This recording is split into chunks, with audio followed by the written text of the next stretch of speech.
Olá, estudantes. Aqui é o professor Cleiton, leciono Geografia e História na rede municipal de Garanhuns. Sou professor também da rede estadual de Pernambuco, onde a gente faz seu trabalho como educador de apoio no momento. Assistam a aula de hoje, que será sobre o espaço rural e suas paisagens. Dê seu joinha. Se você não gostar da aula, coloque os comentários abaixo para que a gente possa melhorar esse trabalho. Então, começamos a falar hoje sobre a questão da paisagem rural. Então, o espaço rural é usado para produzir alimentos, criar animais ou extrair da natureza minérios e vegetais, certo? Então, o espaço rural ele é algo fundamental para a vida do ser humano, certo? Infelizmente, a sociedade atual tende a desprestigiar aqueles que vivem no campo, tendem a privilegiar o que é urbano. E se formos olhar para a nossa história, nós estamos com a história intimamente ligada ao espaço rural, e sem o espaço rural a sociedade urbana não existe. Geralmente no espaço rural vivem poucas pessoas, tem poucas construções e predominam elementos naturais como rios e vegetação. Aqui vale lembrar o conceito de paisagem. Paisagem é tudo aquilo que nós vemos, e aí essas paisagens elas podem ser naturais ou humanizadas, e aí se ela for natural, ela vai ser aquela com predominância apenas foi completamente construída pela natureza, e se ela for humanizada, ela foi construída pelo ser humano. Elementos da natureza, aí você vai ter os elementos naturais, que você vai ser elementos edificados pela natureza, e os elementos culturais são aqueles feitos pelo homem. E aí, ainda sobre isso aqui, nós falamos que no espaço rural predomina a paisagem humanizada, diferente da paisagem natural, onde a natureza não foi alterada pelo homem. Então veja só, o próprio conceito de paisagem natural já temos aqui. A paisagem humanizada é onde o homem alterou. E aí boa parte dos estudantes tem o hábito de confundir, de achar que uma fazenda, por exemplo, ela é uma paisagem natural. Ela não é. A fazenda, uma chácara, tá certo? Uma lavoura, ela é uma paisagem humanizada, mas com predomínio de elementos naturais. Tá bom? Então, a cultura, vem a ser a agricultura. A agricultura é a atividade econômica em que os seres humanos trabalham a terra, plantando e colhendo vegetais. Essa é a atividade econômica mais antiga do mundo, existe aí há mais de 10 mil anos, e ela é essencial à manutenção de toda a sociedade, certo?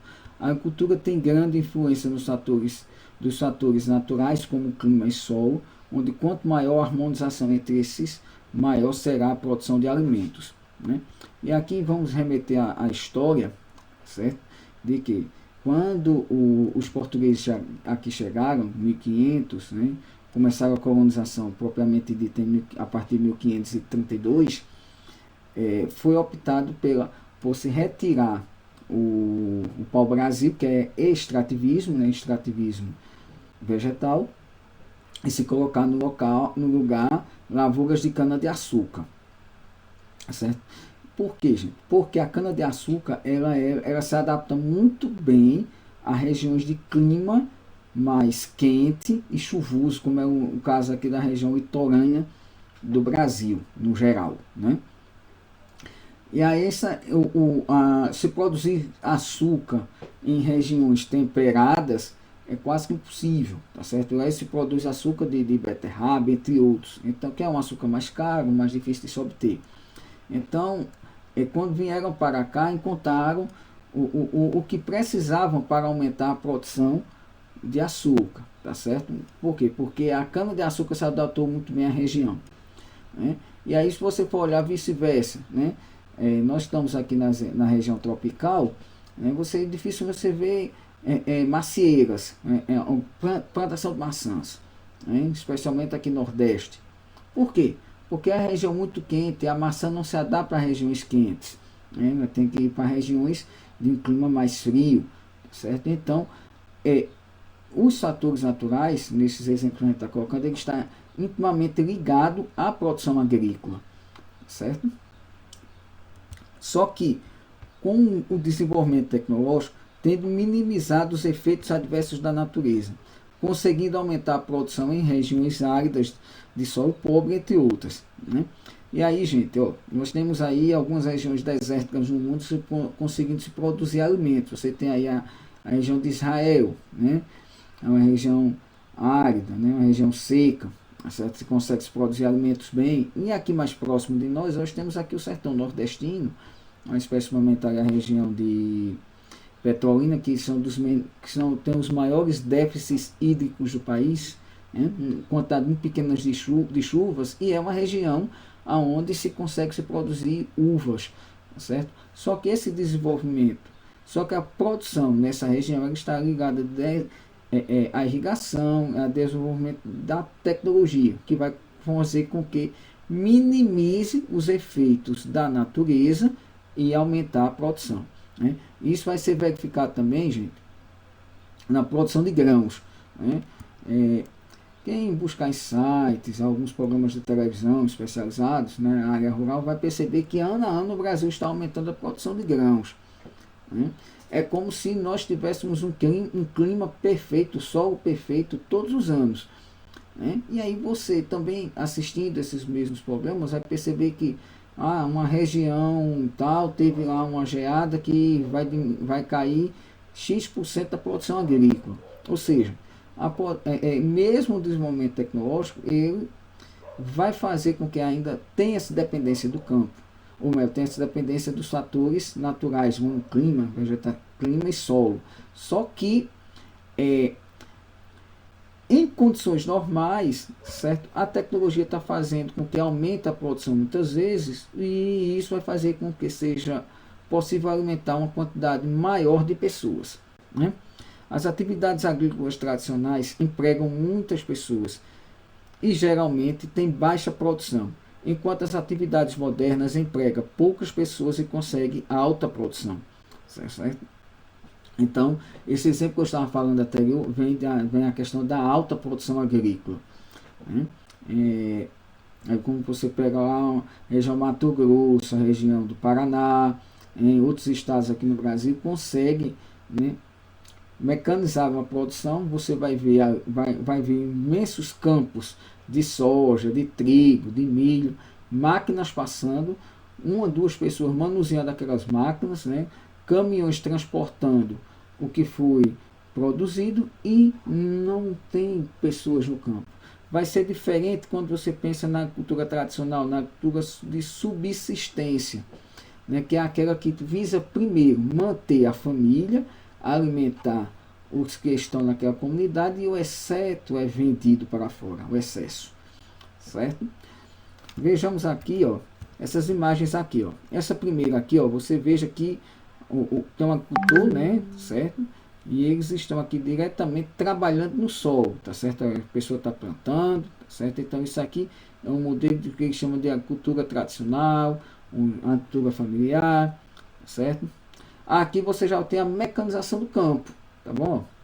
Você veja que esse trabalho de plantar, o trabalho de colher é feito pela máquina, tá certo? Então esses aqui, nesse sistema aqui, eles estão descartados, tá bom?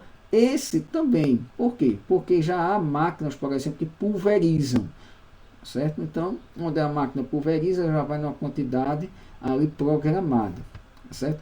Aqui, gente, o nosso exemplo da monocultura do açúcar, tá certo? Que ela aqui se conseguiu também aumentar muitas vezes a produção de açúcar no Brasil, graças à mecanização da produção e do refino, né, do produto.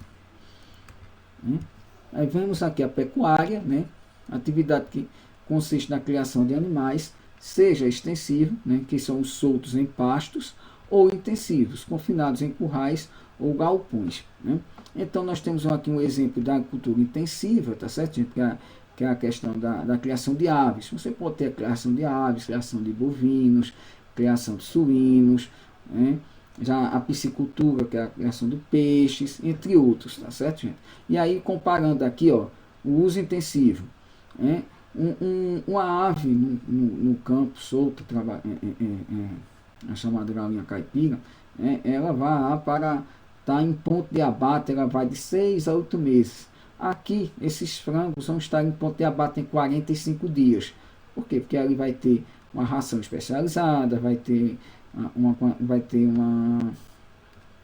vão tomar injeções para fazer com que ela cresça mais rápido, né, aumente e ganhe peso mais rápido também, certo? Então, hoje, boa parte da carne de frango produzida e consumida por nós vem de galpões como esse, né? Aqui, nós já temos a criação extensiva, né? Você vê aqui o gado solto, né? Você vê que aqui o pasto, ele não é um pasto trabalhado para manter esse gado, certo? Nós temos aqui uma área preservada, né, ao fundo, tá certo? Isso aqui é muito comum aqui na nossa região da Agreste, Sertão, Pernambuco, né? Outras regiões você não vai ver isso aqui, você vai ver, né, o gado confinado, né? E aí, gente, a última que nós entramos vai ser justamente o extrativismo, né? O extrativismo é simplesmente retirar da natureza o bem que precisamos para a sobrevivência, podendo ser pesca, madeira ou minérios, ou qualquer outra. Então, de Antusião, gente, aqui nós temos aqui a extração mineral, né, que vai ser justamente a extração de minérios. Nós temos aqui o exemplo, a foto aqui da extração do ouro, ou a extração do carvão, né, o carvão que é usado para gerar energia em muitos países, a nossa energia aqui vem da água, né, e outros minérios aí, a prata, estanho, ferro, certo? Vem tudo da extração, tá bom? Petróleo, né? Petróleo está no plástico, por exemplo, como no nosso cotidiano, né? Nós temos aqui a extração animal, né? Que aqui nós temos o exemplo da caça, né? Que era muito desenvolvida pelos primeiros habitantes do Brasil, né? E a pesca no mar, por exemplo, também ela é uma pesca extrativista, né? Embora hoje já se consiga também se criar peixes pensando apenas na produção comercial, né? E a extração de vegetais, né? Aqui você tem a extração do açaí, né? A extração do látex, que é para a produção de borracha, né? Entre outros. Enfim, gente, então esse foi o nosso conteúdo de hoje sobre o espaço rural, né? Curtam a aula de hoje e se não gostarem, coloquem lá seu comentário.